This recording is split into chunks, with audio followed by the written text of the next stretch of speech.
Nigeria seeks to attract billions of US dollar investment at 80th United Nations General Assembly session.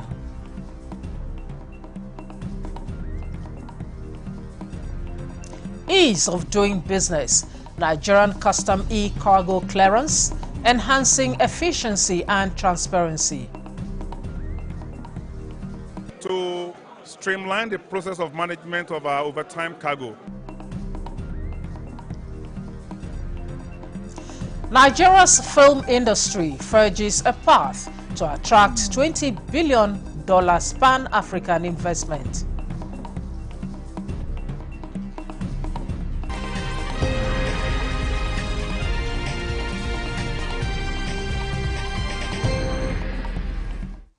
Hello and welcome to the news at 3 on NTA News 24, live from Abuja.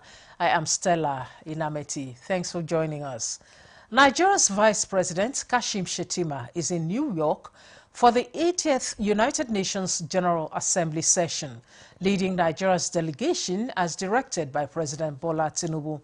State House correspondent Abdurrahman Jubrila reports that the Vice President met with other members of the Nigerian delegation on expectations of the country's participation.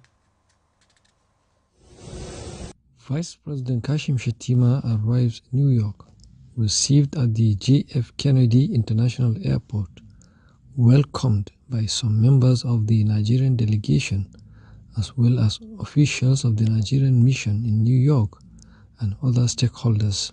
Vice President Kashim Shettima engaged members of the delegation ahead of his schedule to join other leaders at the global event to commemorate the 80th anniversary of the United Nations.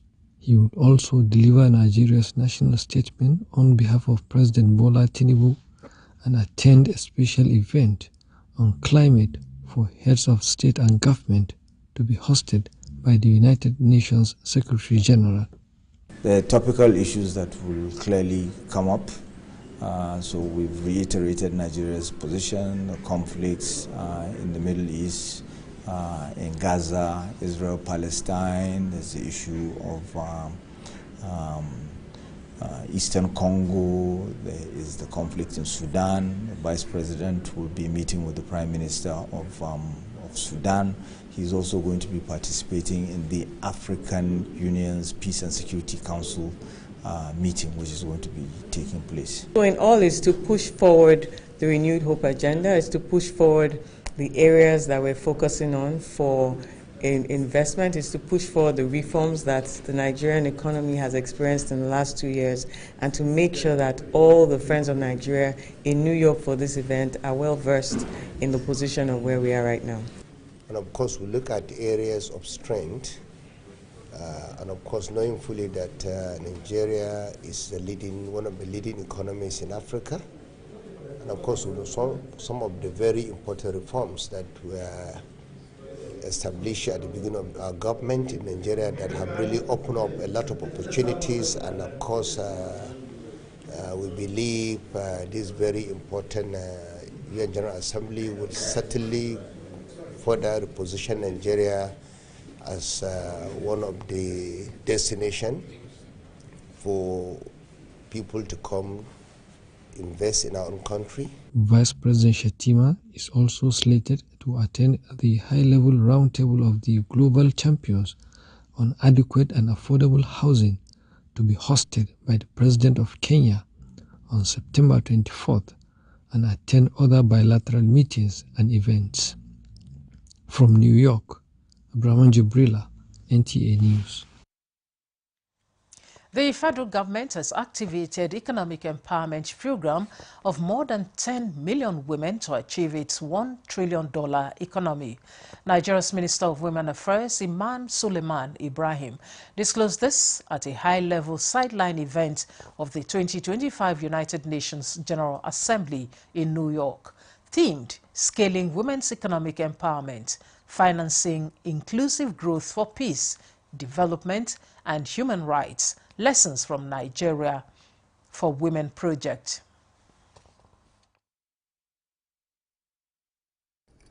We have chosen to act in Nigeria, And one of the key vehicles being utilized is the Nigerian for Women project.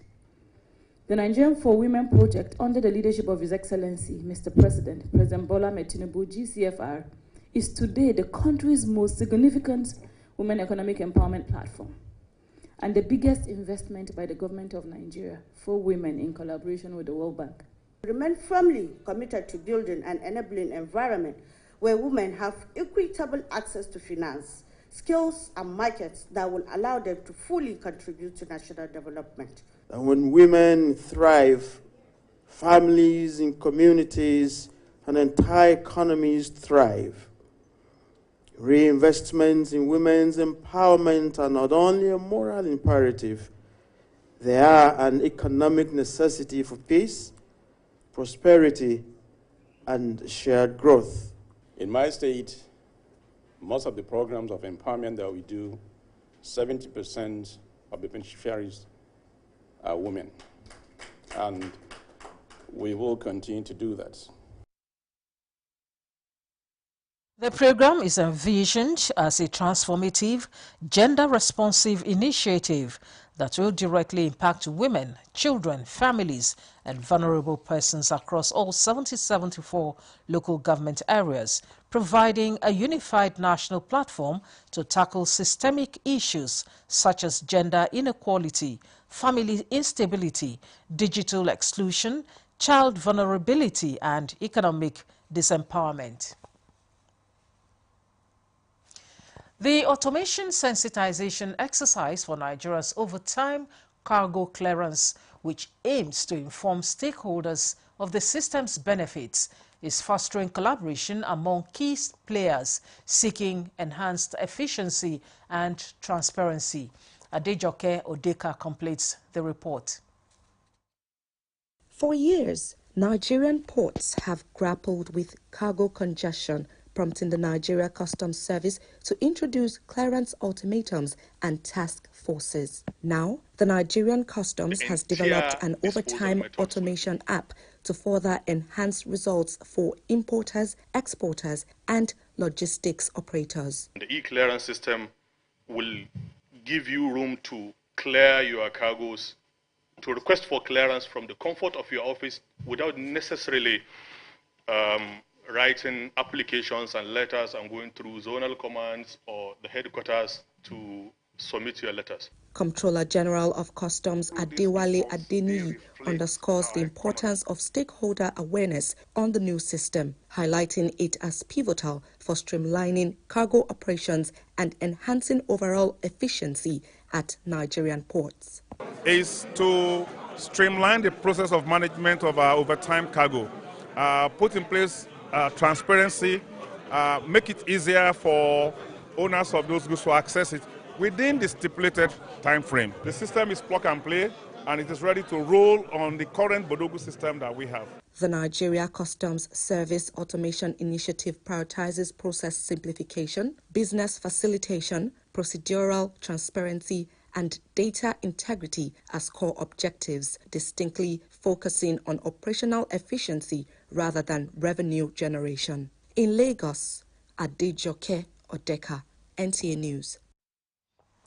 As the country continues to bear the burden of increasing incidents of femicide, the Force Pathologist Office of the Nigeria Police has come up with empirical data to inform policymakers on how to prevent violence against women and girls, as well as femicide in Lagos. The information was presented at the one-day symposium on measuring femicides in Lagos, Data Advocacy and Action, organized by the Lagos State Police Command. Musa Toliat has the details.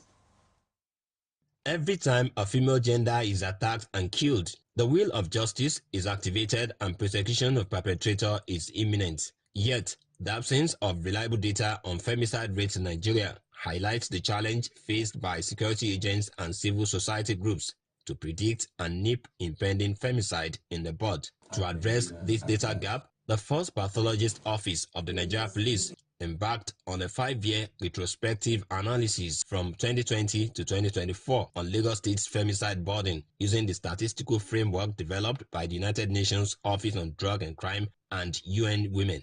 This study brief will serve as a valuable template and essential resources for understanding and combating feminicide in Lagos State and Nigeria at large.